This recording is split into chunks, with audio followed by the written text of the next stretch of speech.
Viral emak-emak kepung rumah Kades, tertangkap basah selingkuhi istri orang, gerebek pakai kayu. Beredar di media sosial sebuah kasus Kades selingkuh dengan wanita bersuami viral di media sosial. Warga khususnya emak-emak pun geram dengan sikap Kades hingga akhirnya mengepung rumah si kepala desa tersebut. Warga mendesak untuk Kades melepas jabatannya karena telah berselingkuh. Adapun sosok Kades selingkuh tersebut berinisial ZA.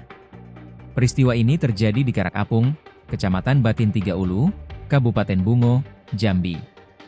ZA didesak warganya sendiri untuk mundur dari jabatannya. Kasus ini sempat viral di media sosial dan sempat dilaporkan ke pihak kepolisian. Namun, karena belum ada tindakan lebih lanjut, warga Dusun Karakapung akhirnya mendemo Kades mereka.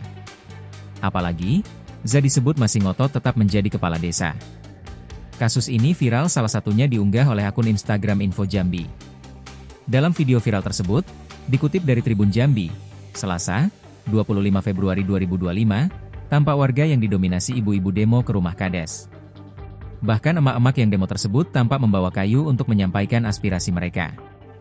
Diketahui sejumlah warga menggerebek rumah Datuk Rio atau Kepala Desa Karakapung, Kecamatan Batin Tiga Ulu, Kabupaten Bungo, Jambi pada pertengahan Januari 2025 lalu. Kades tersebut diduga telah berselingkuh dengan istri orang.